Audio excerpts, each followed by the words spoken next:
The cotton fields of Caldwell County stretched endlessly under the October sun of 1995, their white bowls ready for picking when Miguel Sandoval simply vanished between one row and the next. His worn baseball cap was found 3 days later, caught on a fence post like a flag of surrender, but Miguel himself seemed to have dissolved into the Texas heat as if he had never existed at all.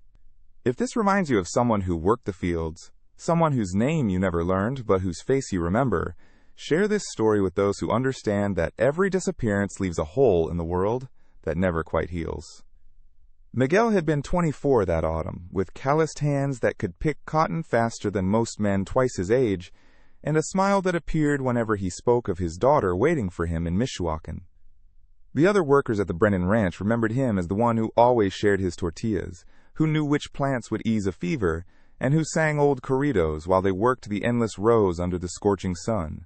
The morning of October 15th had dawned clear and cool, the kind of day that promised a good harvest.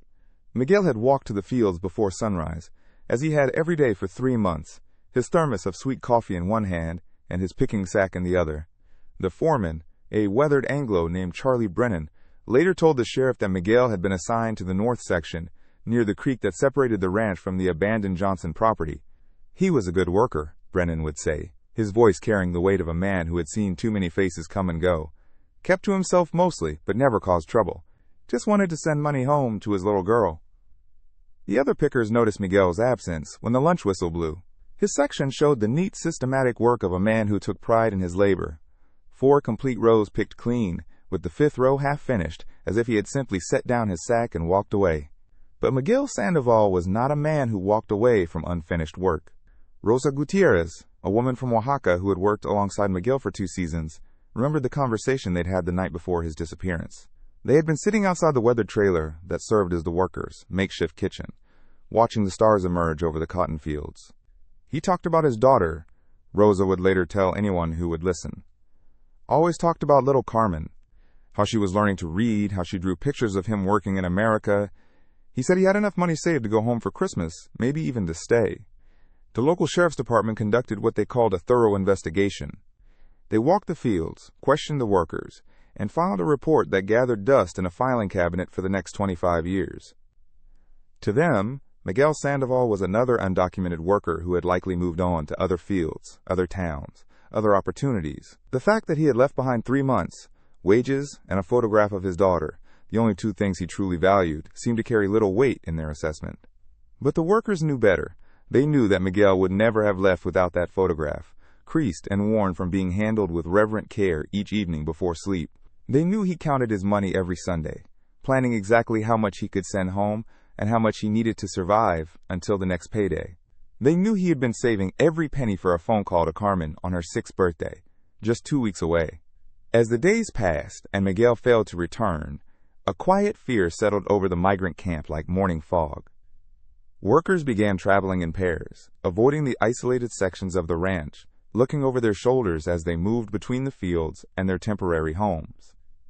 Some packed their few belongings and moved on to other farms, other states, carrying with them the unsettling knowledge that a man could simply disappear without consequence or investigation. The cotton harvest continued without Miguel Sandoval.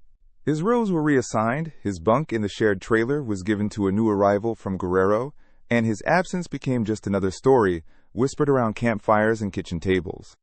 But Rosa Gutierrez kept his photograph, wrapped in a piece of cloth, waiting for the day when she might be able to return it to the little girl who drew pictures of her missing father.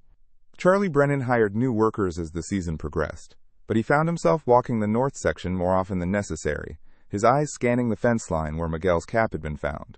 He never spoke of it, but those who knew him noticed how he avoided assigning anyone to work alone near the creek, how he made sure his workers stayed in groups, how he started locking the ranch gates at night. The autumn turned to winter, and the fields lay fallow under occasional snow. The migrant workers dispersed to other jobs, other states, carrying their stories and their questions with them. Spring came, and new workers arrived for the planting season, but they were different people, with different faces and different stories. The mystery of Miguel Sandoval began to fade into the vast collection of untold stories that marked the passage of forgotten lives. Yet, in a small town in Michoacan, a little girl named Carmen continued to draw pictures of her father, her crayons wearing down as she colored the same scene over and over, a man in a field under a big sky, always smiling, always working, always promising to come home. By 1997, the Brennan Ranch had changed hands. Charlie Brennan, haunted by questions he couldn't answer and a guilt he couldn't name, sold the property to an agricultural corporation based in Houston. The new owners brought efficiency and modernization, replacing the old trailer camp with a more permanent facility and implementing systems that tracked workers more carefully. But they also brought a different attitude toward the men and women who worked their fields, one that viewed them as units of labor rather than human beings with names and stories. The corporate managers knew nothing of Miguel Sandoval, and the few workers who remembered him had long since moved on. The north section of the ranch, where Miguel had last been seen, was converted to a different crop rotation, and the creek that had once marked the boundary was redirected to serve irrigation needs. The landscape itself seemed to conspire to erase the memory of the missing man. Detective Linda Martinez of the Caldwell County Sheriff's Department inherited Miguel's case file when she transferred from Austin in 1998. Unlike her predecessors, Martinez spoke fluent Spanish and had grown up in a community where migrant workers were neighbors rather than statistics. She reopened Miguel's file not because she had new evidence, but because something about the case troubled her sleep. Missing person cases involving undocumented workers were rarely given proper attention back then, Martinez would later reflect. There was an assumption that these people came and went like the seasons, that disappearing was just part of their lifestyle. But I knew better. I knew that people don't just vanish from their children's lives without a trace. Martinez spent months re-interviewing anyone she could find who had known Miguel. She tracked down Rosa Gutierrez to a farm in California, where the older woman wept as she described the night before Miguel's disappearance. She spoke with Charlie Brennan, who had retired to a small house in Lockhart and seemed aged beyond his years. I should have done more, Brennan told Martinez during their interview, but the sheriff at the time, he made it clear that investigating every missing migrant would tie up resources we didn't have. Said they usually turned up somewhere else, working under different names. I wanted to believe that was true. Martinez also discovered something that previous investigators had overlooked. Miguel had been sending money home through a wire service in town, and the records showed that he had initiated but never completed a transfer on the day before his disappearance. He had filled out the paperwork to send $200 to his sister in Michoacan, money intended for Carmen's birthday celebration, but had never returned to complete the transaction. That told me everything I needed to know, Martinez later explained. A man doesn't start the process of sending money to his daughter for her birthday and then decide to disappear. Something happened to Miguel Sandoval between that wire service office and the cotton field the next morning. Martinez's investigation revealed other troubling patterns. 3 other migrant workers had disappeared from farms in the county over the previous 5 years, all under similar circumstances. Last seen working alone in isolated sections, personal belongings left behind, no witnesses to their departures. The previous investigators had treated each case as separate incidents of workers moving on to other employment, but Martinez began to see a different pattern. She also uncovered reports of increased activity by a local group that called itself the Caldwell County Patriots, an organization that described its mission as protecting American jobs and American values. The group had been formed in 1992 and had grown in membership and boldness throughout the mid-1990s. Their activities included distributing flyers warning about the invasion of illegal workers, organizing boycotts of businesses that employed undocumented laborers, and conducting what they called citizen patrols of rural areas. The Patriots maintained they were a lawful organization focused on political activism, but Martinez found incident reports suggesting a more sinister agenda. There had been complaints of intimidation, vandalism of worker housing, and confrontations between group members and migrant laborers. However, none of these incidents had resulted in arrests or serious investigation. The political climate of the time made it difficult to pursue certain lines of investigation, Martinez acknowledged years later. There was a lot of anti-immigrant sentiment, and some people in positions of authority weren't particularly motivated to protect undocumented workers. It was a different time, but that's not an excuse for what happened. Martinez's most significant discovery came when she examined property records for the area surrounding the Brennan Ranch. The abandoned Johnson property, which bordered the north section where Miguel had last been seen, had been purchased in 1994 by a man named Dale Hoffman, a prominent member of the Caldwell County Patriots. Hoffman had never developed the property or used it for farming, leading Martinez to wonder what purpose it had served. She obtained a warrant to search the Johnson property in late 1999, but her investigation was hampered by budget constraints and limited forensic resources. A surface search revealed nothing more than the remnants of old farm buildings and overgrown fields. Without specific evidence of a crime, Martinez couldn't justify the expense of a more thorough excavation. The case file grew thicker with Martinez's documentation, but Miguel Sandoval remained as missing as ever. The detective transferred the accumulated evidence to a new filing system when the department upgraded its records in 2001, ensuring that future investigators would have access to her work. But as the years passed and new cases demanded attention, Miguel's disappearance once again faded into the background of official consciousness. In Michoacán, Carmen Sandoval grew from a child who drew pictures of her father into a teenager who had learned to stop asking when he would come home. Her aunt, Miguel's sister Maria, had used the money Miguel had saved to keep Carmen in school, telling her that education was the gift her father had most wanted to give her. But Carmen never stopped wondering what had happened to the man who had promised to return for Christmas 1995, and who had never even called to wish her happy birthday. Dr. Sarah Chen arrived in Caldwell County in 2005 as part of a graduate program in anthropology at the University of Texas, initially focused on documenting the oral histories of migrant agricultural workers. What began as academic research gradually transformed into something more personal when she encountered Rosa Gutierrez, who by then was working at a processing plant in Luling and still carried Miguel Sandoval's photograph in her wallet. Rosa was different from the other people I interviewed. Dr. Chen would later write in her dissertation. Most had stories of hardship and hope, of leaving and returning, of families separated by borders and economic necessity. But Rosa carried something heavier, the weight of a promise she couldn't keep and the mystery that haunted her days. Chen spent months earning Rosa's trust, learning that the older woman had never forgotten the young father who had shared his tortillas and sung while he worked. Rosa had kept Miguel's photograph for 10 years, through multiple moves and job changes, because she believed that someday she might be able to return it to his daughter.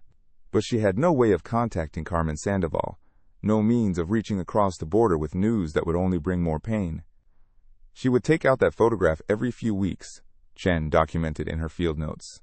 It was worn so thin you could barely make out the faces, but she handled it like it was made of gold. She'd look at it and say, "He was a good man. He deserved better than to disappear like smoke." Through Rosa, Chen learned details about Miguel's final days that had never appeared in any official report. She discovered that Miguel had been increasingly worried in the weeks before his disappearance, mentioning to Rosa that he had seen unfamiliar trucks driving slowly past the worker camp at night. He had noticed men with binoculars watching the fields from the road and had heard rumors that patriots were planning to clean up the county.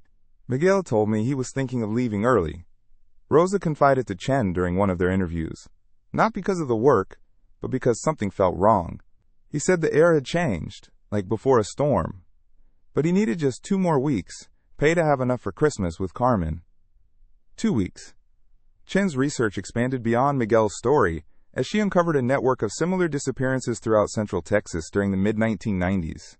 Working with legal aid organizations and immigrant rights groups, she documented at least 12 cases of migrant workers who had vanished without trace from rural areas between 1993 and 1997. The pattern was consistent. Single men working in isolated areas, personal belongings left behind, no witnesses to their departures. Her academic work attracted the attention of Detective Linda Martinez, who had never stopped thinking about Miguel Sandoval's case despite her retirement in 2003. Martinez shared her files with Chen, and the two women formed an unlikely partnership, the retired detective providing law enforcement perspective, and the anthropologist offering cultural context and research resources. Dr. Chen understood things that I had missed, Martinez later explained. She helped me see that these weren't just missing person cases. They were part of a larger pattern of violence and intimidation that was designed to terrorize an entire community.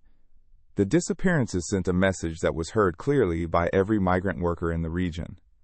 Together, Chen and Martinez developed a comprehensive database of missing migrant workers, cross-referencing disappearances with the activities of various vigilante groups.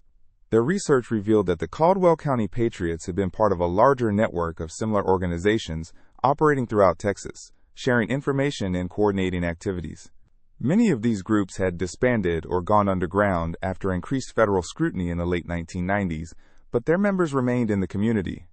Chen's dissertation, completed in 2008, was titled Invisible Victims: Violence Against Migrant Agricultural Workers in Central Texas, 1990 to 2000. The academic work documented not only the specific cases of disappeared workers, but also the broader climate of fear that had existed in rural communities during that period. Her research caught the attention of federal investigators working on cold cases related to hate crimes, but without physical evidence or witnesses, legal action remained impossible. The most significant development in Chen's research came when she made contact with Carmen Sandoval, who was by then 21 years old and working as a teacher in her hometown in Michoacán. Through a network of immigrant advocacy groups, Chen was able to arrange a video call with Carmen, finally delivering the news that someone in America remembered her father and was working to discover what had happened to him. Carmen had her father's eyes, Chen wrote in her journal after that first conversation. But there was something else there too, a kind of steady strength that told me she had learned to live with unanswered questions. When I showed her the photograph that Rosa had kept, she cried for 10 minutes without saying a word. Then she asked me if I thought her father was dead. Carmen Sandoval had built her life around the absence of her father, creating meaning from the void his disappearance had left. She had become a teacher because Miguel had always emphasized the importance of education, and she had specialized in working with children from families affected by migration.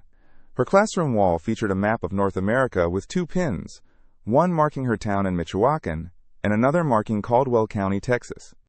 I tell my students that sometimes people we love go on journeys they can't return from, Carmen told Chen during one of their calls. But that doesn't mean they stop loving us, or that their love stops mattering. My father has been gone for 13 years, but he still teaches me things. He taught me that courage means working for something bigger than yourself, even when the work is dangerous.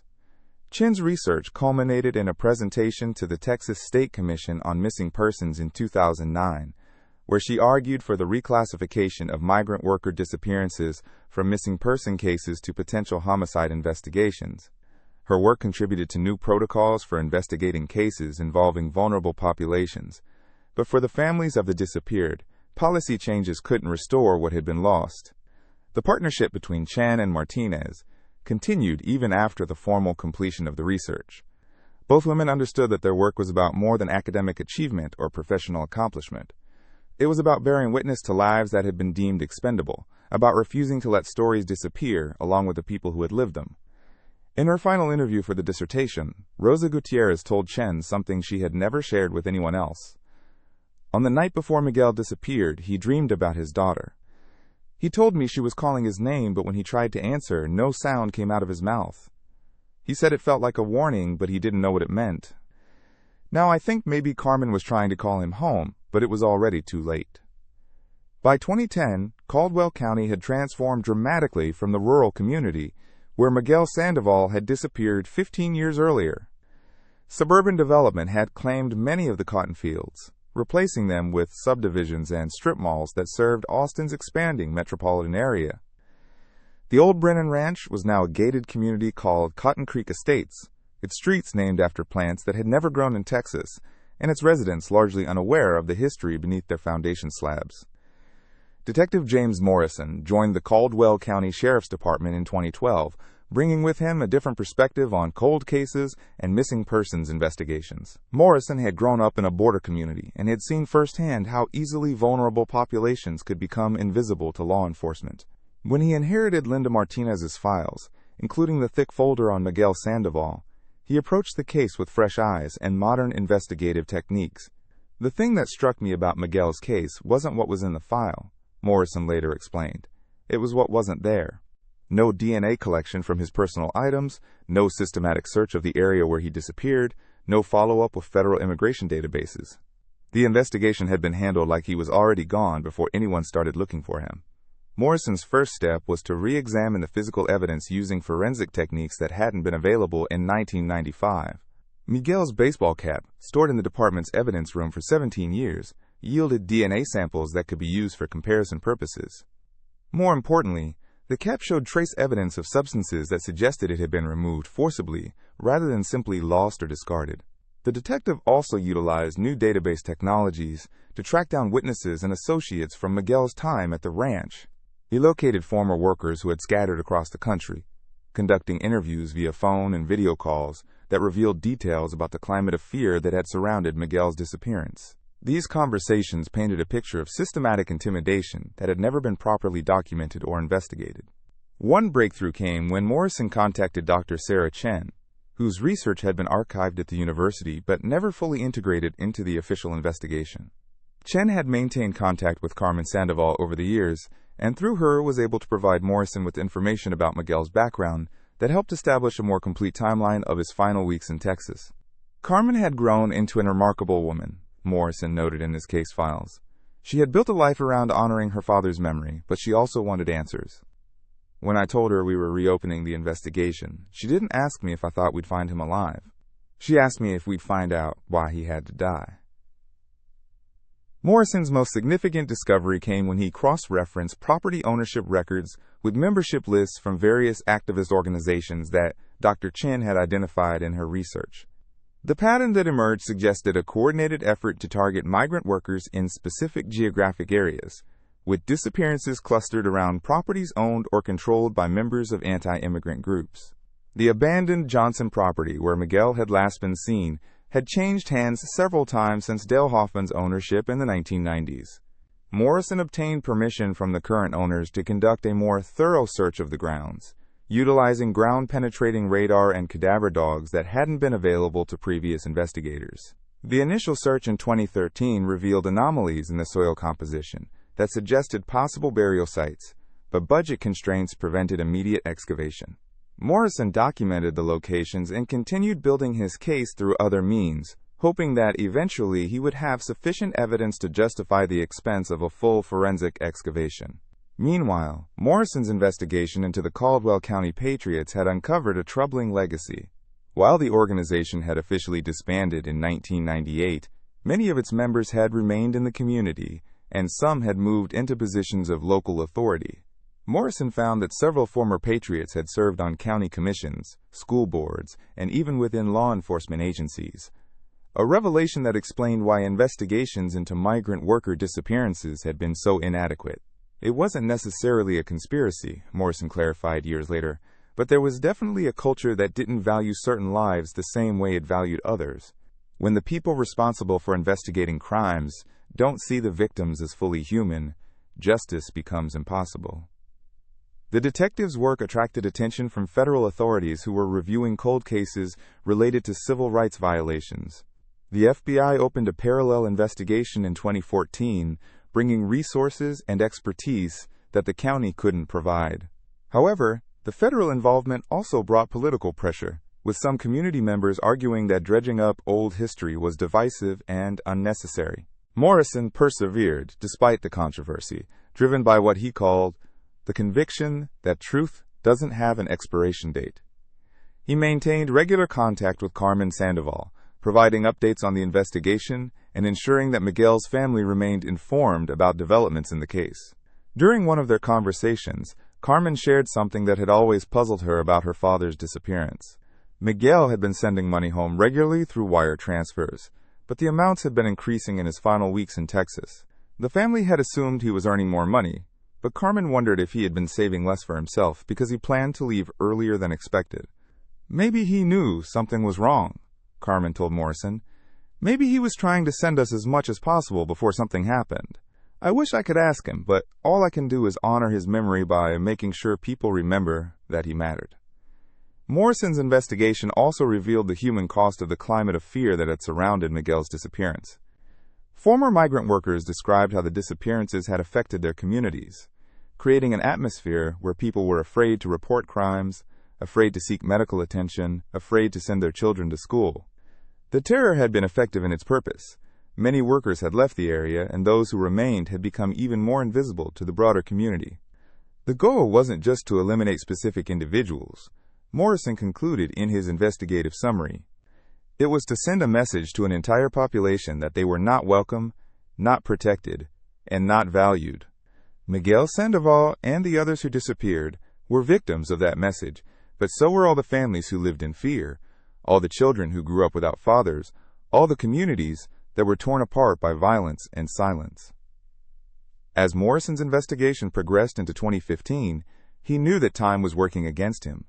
Witnesses were aging or dying, evidence was degrading, and the political will for pursuing decades-old cases involving undocumented workers remained limited.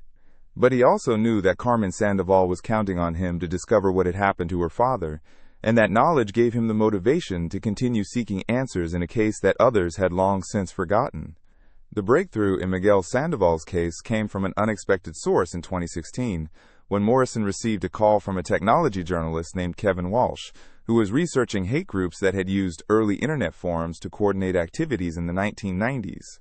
Walsh had discovered archived communications from a bulletin board system that had been operated by various patriot organizations, including messages that referenced planned activities in Caldwell County during October 1995. The early internet was like the Wild West, Walsh explained to Morrison during their first meeting. People thought their communications were private or anonymous, but many of these old systems maintained logs that were never properly deleted. I've been working with digital forensics experts to recover data from servers that hate groups used 20 years ago. The archived messages revealed a chilling picture of organized intimidation and violence. Members of the Caldwell County Patriots had used coded language to discuss problem-solving and cleaning operations that corresponded to the time frame of Miguel's disappearance. While the messages never explicitly described violent acts, the pattern of communication suggested coordination between multiple individuals in planning activities targeting migrant workers. One particularly disturbing thread, posted under the username Texas Defender 88, described a planned patrol operation for the third week of October 1995, aimed at, quote, sending a message to invaders working the Johnson property area. The post included details about surveillance of worker movements and coordination with what were described as like-minded citizens from neighboring counties. Morrison worked with federal cybercrime specialists to authenticate the digital evidence and trace the communications to specific individuals. The process was complicated by the age of the technology and the fact that many of the original servers had been destroyed or lost over the intervening decades. However, investigators were able to match writing patterns and technical signatures with known members of the Patriots organization. The investigation revealed that Dale Hoffman, who had owned the Johnson property where Miguel was last seen, had been the administrator of the bulletin board system and had used the, quote, Texas Defender 88 inches username. More significantly, the digital evidence suggested that the planned operation in October 1995 had involved at least 6 individuals and had been coordinated with similar activities in 3 other central Texas counties. Armed with this new evidence, Morrison was finally able to secure authorization for a comprehensive excavation of the Johnson property. The search, conducted in the spring of 2017, employed advanced forensic techniques including ground-penetrating radar, soil analysis, and systematic excavation of areas identified as anomalous in earlier surveys. The excavation team, led by forensic anthropologist Dr. Amanda Rodriguez from Texas State University, approached the search with the understanding that they might be uncovering evidence of multiple victims. The digital communications had suggested that Miguel's disappearance was part of a broader pattern of violence, and investigators prepared for the possibility of finding more than one burial site. Working on cases like this is always emotionally challenging, Dr. Rodriguez later explained. But when you're searching for someone who disappeared 22 years ago, someone whose daughter has been waiting all this time for answers, the weight of responsibility is enormous. Every day of excavation felt like we were getting closer to providing closure for a family that had been living with uncertainty for more than 2 decades. The search of the Johnson property continued for 6 weeks, with investigators methodically examining areas identified by ground-penetrating radar as potential burial sites. The work was painstaking and often frustrating, as years of weather and development had altered the landscape significantly from its condition in 1995. The first significant discovery came on the 4th week of excavation, when Dr. Rodriguez's team uncovered human remains buried approximately 4 feet deep in what had once been a grove of oak trees. The burial site was located roughly half a mile from where Miguel's baseball cap had been found in 1995, in an area that had been secluded and accessible by vehicle at the time of his disappearance. Initial examination of the remains suggested a male victim, approximately 20 to 30 years of age, who had been buried with clothing and personal items consistent with what Miguel Sandoval had been wearing when he disappeared. A leather wallet found with the remains contained documents that, while severely deteriorated, Included would appear to be identification papers bearing Miguel's name. Finding those remains was both heartbreaking and relieving, Morrison recalled. Heartbreaking because it confirmed our worst fears about what had happened to Miguel. Relieving because we could finally give his family answers and begin the process of seeking justice for his death. The forensic examination revealed evidence of trauma that suggested Miguel had been the victim of a violent assault. Dr. Rodriguez's analysis indicated that the injuries were consistent with an attack by multiple individuals using blunt instruments. The positioning of the remains and the careful burial suggested that the killing had been premeditated and that the perpetrators had planned for the disposal of evidence. More disturbing discoveries followed as the excavation continued. Within 50 yards of Miguel's burial site, investigators uncovered the remains of 2 additional victims, both showing similar evidence of violent death and deliberate burial. Personal items found with these remains suggested they were also migrant workers who had disappeared during the mid-1990s. The discovery of multiple victims transformed the investigation from a single missing person case to a potential serial killing investigation. Federal authorities expanded their involvement, and the case attracted national media attention as the story of systematic violence against migrant workers in Central Texas began to emerge. Dr. Chen, whose research had helped lay the groundwork for the investigation, worked with authorities to identify the additional victims using her database of missing migrant workers. The careful documentation she had maintained over the years proved crucial in connecting the remains to specific individuals who had disappeared during the period of Patriot Organization activity. I had always believed that Miguel and the others had been murdered, Dr. Chen later reflected, but seeing the physical evidence, understanding the deliberate nature of these crimes, was still overwhelming. These weren't random acts of violence. They were part of a coordinated campaign of terror designed to dehumanize and eliminate vulnerable people. The investigation also revealed evidence of organized disposal of victims, belongings, and systematic destruction of evidence.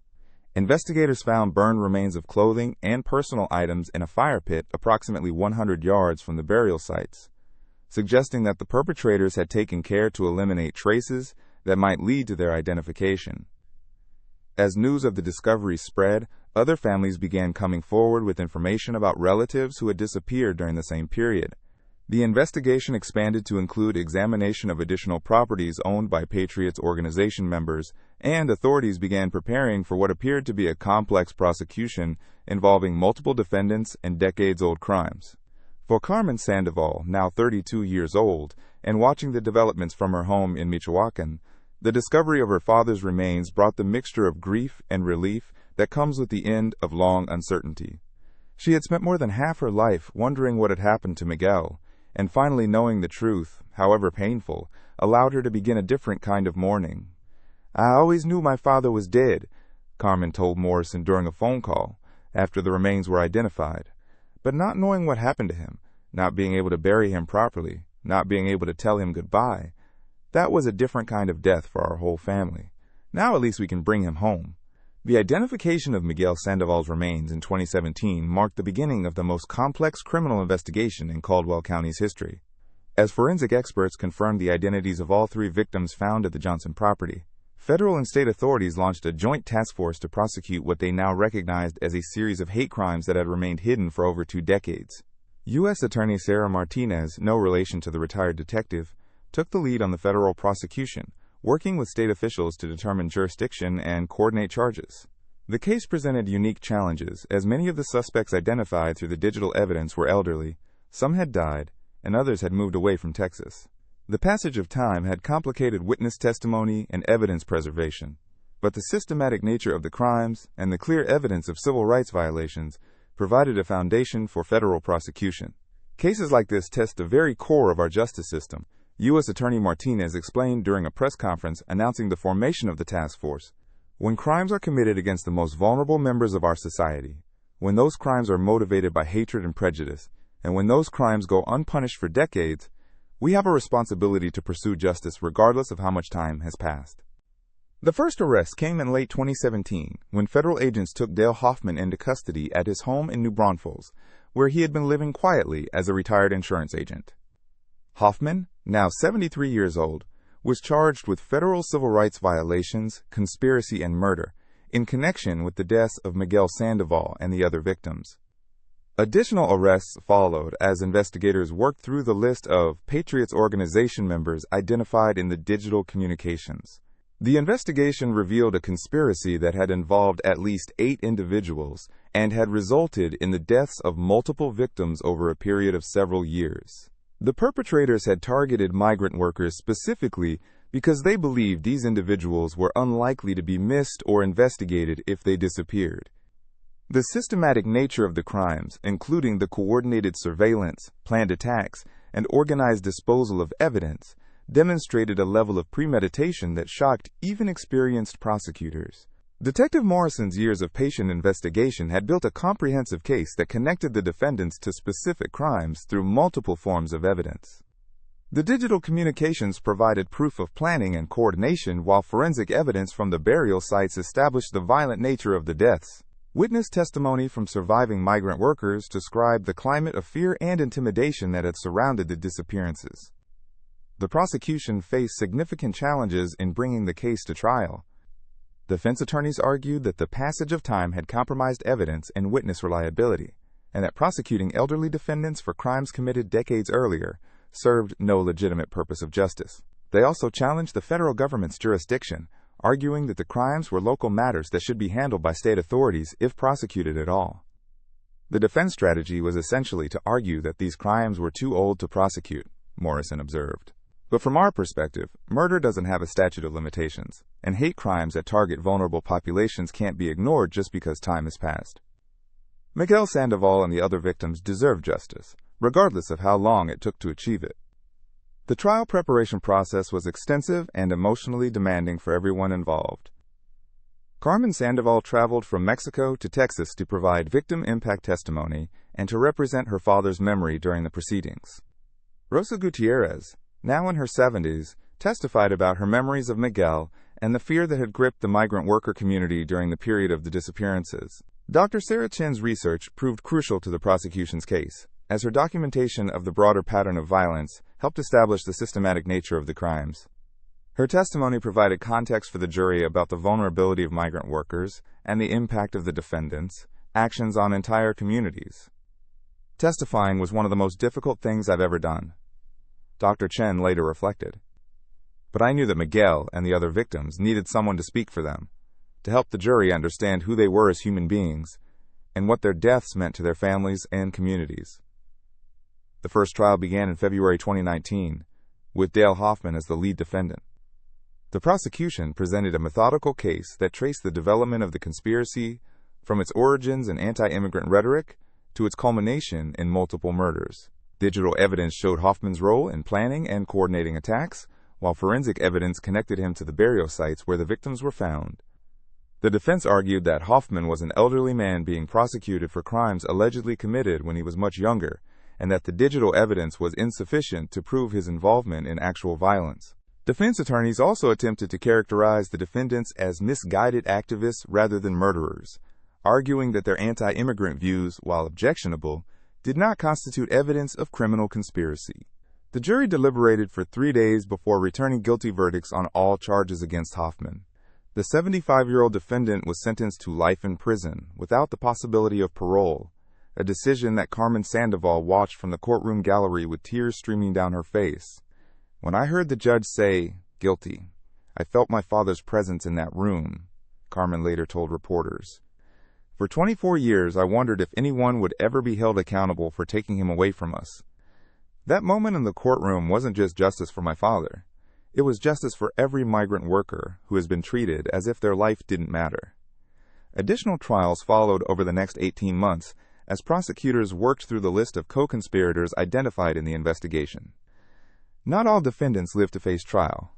2 had died of natural causes before arrests could be made, and 1 committed suicide after learning he was under investigation. However, 4 additional convictions were secured, resulting in sentences ranging from 25 years to life in prison. The prosecutions revealed disturbing details about the scope and organization of the conspiracy.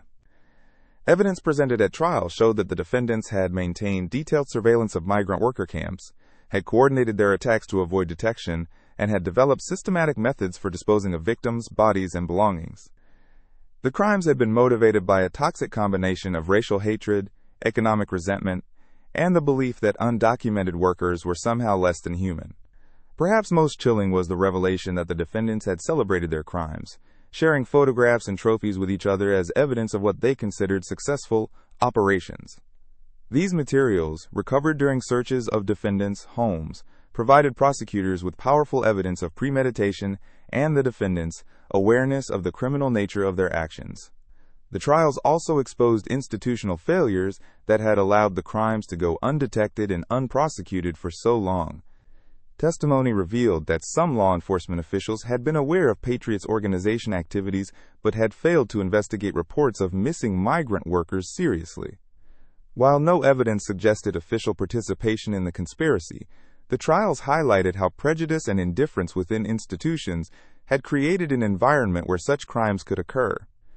These cases forced our community to confront some uncomfortable truths about how we had treated vulnerable populations, reflected County Judge Maria Gonzalez, who had been elected in 2018, partly on a platform of addressing historical injustices. We couldn't change what had happened, but we could acknowledge it, learn from it, and work to ensure it never happened again. The convictions brought a measure of closure to the families of the victims, but they also opened new questions about the true scope of the violence. Investigators estimated that as many as 20 migrant workers had disappeared from the region during the period of Patriots' organization activity, and while only 3 bodies had been recovered from the Johnson property, the possibility remained that other burial sites existed.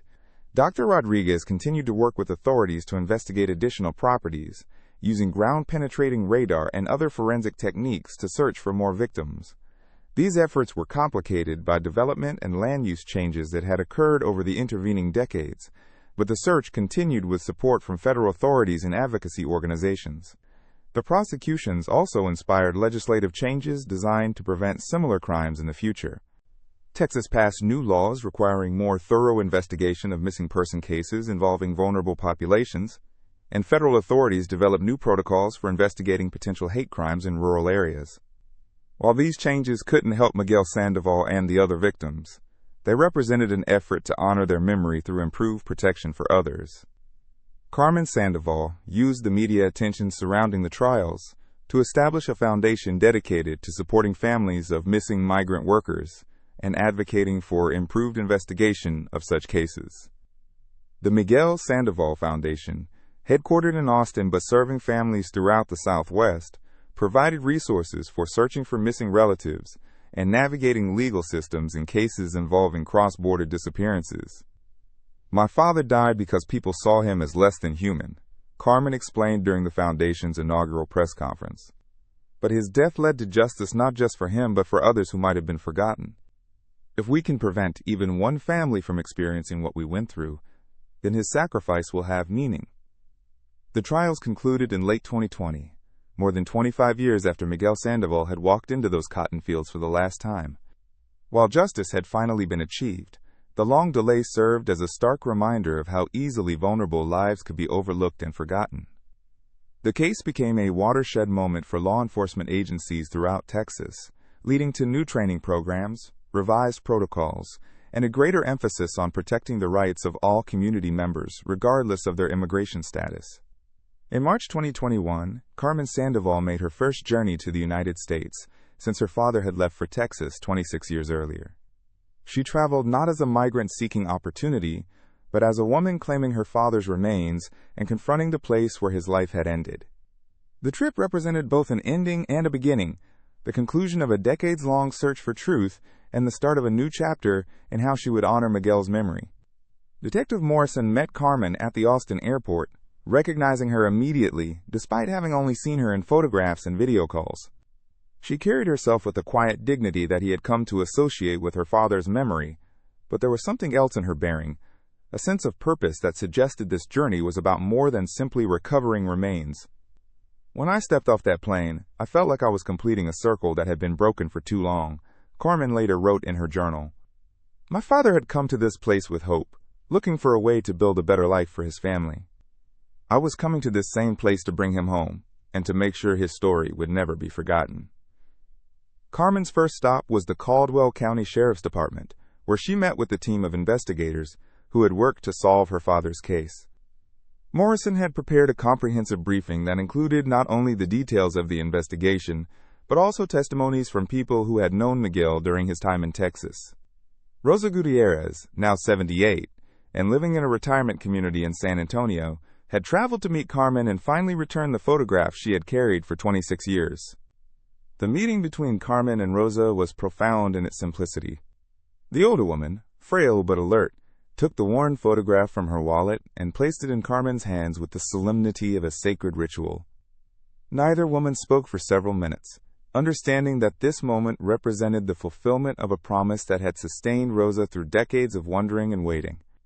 "Mija," Rosa finally said, using the affectionate term she had reserved for the daughter she had never met, "your father was the best of men.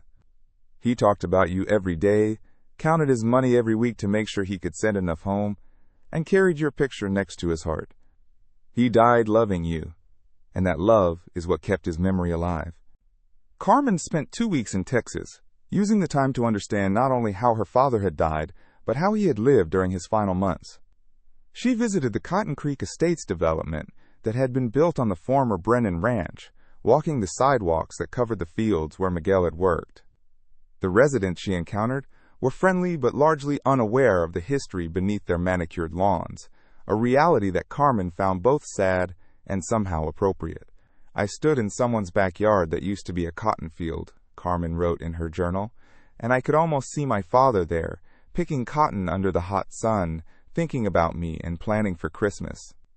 The people who live there now have no idea that their swimming pool sits on ground where my father earned money for my school shoes. It's like two different worlds existing in the same space." Carmen also visited the Johnson property, now partially developed but still containing the wooded area where her father's remains had been discovered. The site had been marked with a simple memorial placed by Dr. Chen and other advocates, bearing the names of Miguel and the other victims. Carmen spent an entire afternoon there, speaking to her father in Spanish and English, telling him about the life she had built and the family he had never met. The most emotional part of Carmen's journey was the formal release of Miguel's remains, which had been held by the medical examiner's office pending the completion of all legal proceedings. Dr. Rodriguez personally oversaw the transfer, explaining the forensic process that had led to Miguel's identification and ensuring that Carmen understood the scientific certainty of the identification. "Getting my father back was like receiving a part of myself that I had lost without realizing it," Carmen reflected. "For 26 years I had been incomplete, missing this essential piece of who I was supposed to be. When Dr. Rodriguez handed me that container with his remains, I felt whole for the first time in my adult life." Carmen had originally planned to return immediately to Mexico with her father's remains, but her time in Texas had revealed other families still searching for missing relatives. Through the Miguel Sandoval Foundation, she began working with Dr. Chan and Detective Morrison to document additional cases and advocate for renewed investigations. Her presence brought media attention to the ongoing search for other victims and helped generate support for expanded forensic investigations. The work was emotionally demanding but deeply meaningful to Carmen, who found that helping other families gave purpose to her own loss. She met with relatives of other missing migrant workers, sharing her experience with the investigation process and providing both practical support and emotional understanding. Her fluency in English and Spanish, combined with her education and professional background, made her an effective advocate for families navigating complex legal and bureaucratic systems. Carmen became the voice that these families had never had, Dr. Chen observed. She understood their pain personally, but she also had the skills and resources to help them navigate systems that had often ignored their concerns. Her father's death had given her a unique perspective on both the tragedy of these disappearances and the possibility of finding answers. During her extended stay in Texas, Carmen also worked with local schools and community organizations to develop educational programs about the history of migrant workers in the region. She wanted to ensure that future generations would understand the contributions and sacrifices of people like her father, and that the climate of hatred and violence that had led to their deaths would not be forgotten or repeated. The educational initiative included the development of a traveling exhibit that told the stories of Miguel and the other victims through photographs, documents, and personal testimonies. The exhibit visited schools, libraries, and community centers throughout Central Texas, helping to humanize a population that had often been seen as statistics rather than individuals with families and dreams.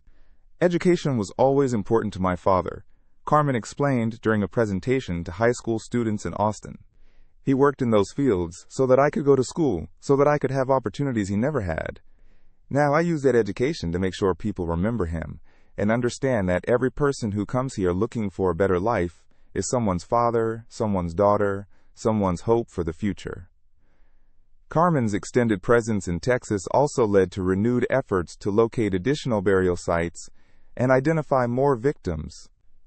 Her advocacy helped secure funding for expanded forensic investigations, and her collaboration with law enforcement brought new attention to cold cases involving missing migrant workers. While the search for additional victims continued, Carmen's work had already helped several families find answers about relatives who had disappeared decades earlier. When Carmen finally prepared to return to Mexico with her father's remains, she had spent nearly 3 months in Texas and had fundamentally changed how the community understood its own history. The shy teacher who had arrived at the Austin airport had become a prominent advocate for immigrant rights and a powerful voice for remembering the victims of hatred and violence. The ceremony for Miguel's departure was held at a small church in Lockhart, attended by the investigators who had worked on his case, the families of other victims, and community members who had come to understand the importance of remembering his story. Father James Murphy, the priest who conducted the service, spoke about the journey that had brought Miguel to Texas seeking opportunity and the different journey that was finally taking him home. Miguel Sandoval came to this place as a young father, hoping to build a better future for his daughter, Father Murphy said during the service.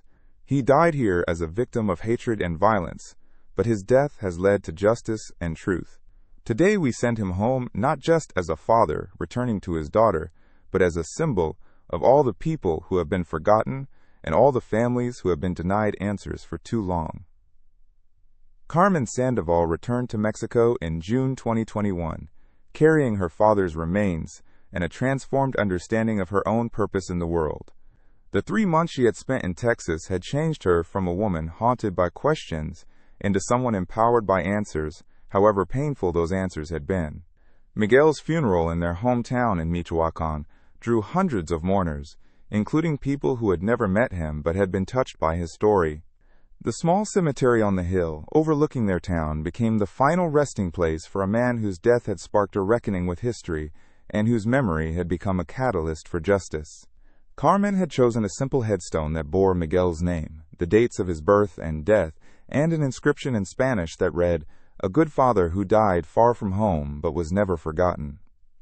Bringing my father home felt like completing a promise I had made to him when I was 6 years old.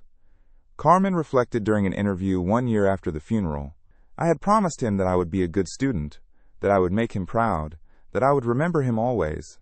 It took me 32 years to understand that keeping those promises meant more than just living a good life. It meant making sure his death had meaning. The Miguel Sandoval Foundation had grown during Carmen's time in Texas, attracting support from immigrant rights organizations, academic institutions, and law enforcement agencies committed to addressing historical injustices. The Foundation's work expanded beyond individual case advocacy to include policy research, legislative lobbying, and educational programs designed to prevent future tragedies. Dr. Sarah Chen joined the Foundation as its research director, bringing her years of documentation and analysis to the organization's efforts to identify and investigate additional cases of missing migrant workers. Her collaboration with Carmen had evolved from an academic interest in oral history to a personal commitment to systemic change, demonstrating how scholarship could serve justice when properly directed. Working with Carmen taught me that research without action is just intellectual exercise. Dr. Chen explained during a conference on missing persons investigations. We had documented these disappearances, proven that they were part of a pattern of violence, and identified the perpetrators. But without Carmen's advocacy and the Foundation's work, that knowledge would have remained in academic journals while families continued to suffer. Detective Morrison had been promoted to lieutenant following his work on the Sandoval case, and he used his new position to develop protocols for investigating disappearances involving vulnerable populations. His training programs were adopted by law enforcement agencies throughout Texas and served as a model for other states dealing with similar historical injustices. The investigation had also revealed the need for better coordination between local, state, and federal agencies when dealing with cases that cross jurisdictional boundaries. Morrison worked with federal authorities to develop new information sharing systems and to establish clear procedures for escalating cases involving potential civil rights violations. Miguel's case taught us that justice delayed is justice denied, but it also showed us that justice is possible even when cases seem hopeless. Morrison reflected during his retirement ceremony in 2023, "We can't bring back the people who were killed, but we can honor their memory by making sure that vulnerable populations are protected and that crimes against them are investigated with the same rigor we bring to any other case." The prosecutions that had grown out of Miguel's case continued to generate additional investigations as federal authorities applied lessons learned to other cold cases involving hate crimes.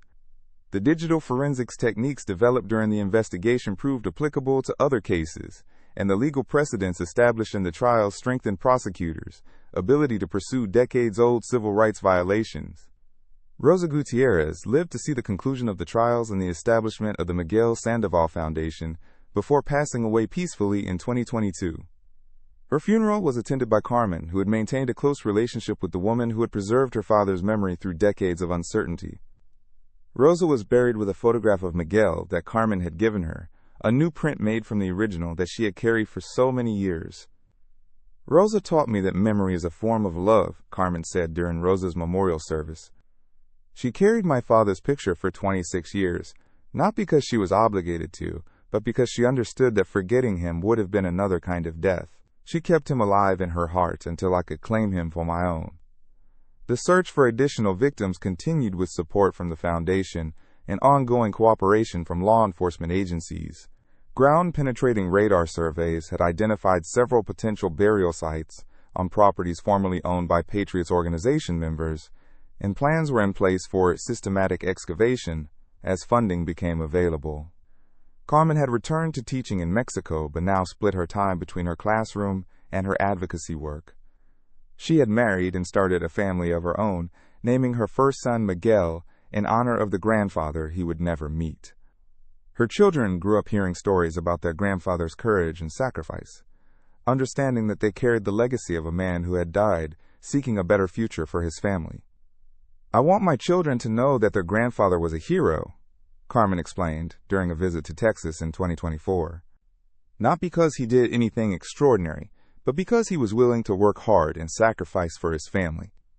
The people who killed him tried to make him invisible, tried to erase him from history. But he lives on in his grandchildren, in the foundation that bears his name, and in every family that finds answers because we refuse to let him be forgotten." The educational programs developed by the foundation had reached thousands of students throughout the Southwest, helping to create a new generation of Americans who understood the historical contributions of migrant workers and the importance of protecting vulnerable populations. The traveling exhibit had evolved into a permanent installation at the Bullock, Texas State History Museum, ensuring that Miguel's story would be preserved as part of the official record of Texas history. Dr. Rodriguez continued her forensic work on cold cases involving missing persons, using techniques refined during the Sandoval investigation to help other families find answers about disappeared relatives. Her research had contributed to new standards for forensic anthropology in cases involving historical violence, and her testimony had proven crucial in several additional prosecutions of decades-old hate crimes. The impact of Miguel's case extended beyond the specific crimes that had been prosecuted, influencing how institutions approached the investigation of violence against marginalized communities. Police departments revised their training programs, prosecutors' offices developed new protocols for cold case review, and academic institutions increased their research into historical patterns of violence and discrimination. Perhaps most importantly, the case had demonstrated that even the most forgotten victims could find justice when dedicated individuals refused to accept that some lives mattered less than others. The partnership between Carmen Sandoval, Dr. Chen, Detective Morrison, and the many others who had contributed to the investigation showed how persistence, compassion, and commitment to truth could overcome institutional indifference and historical injustice. As Carmen stood at her father's grave on the second anniversary of his funeral, watching her young son place flowers on the headstone, she reflected on the journey that had brought them to this moment. Miguel Sandoval had left Mexico in 1995 seeking opportunity and had died in a foreign field, murdered by people who saw him as less than human.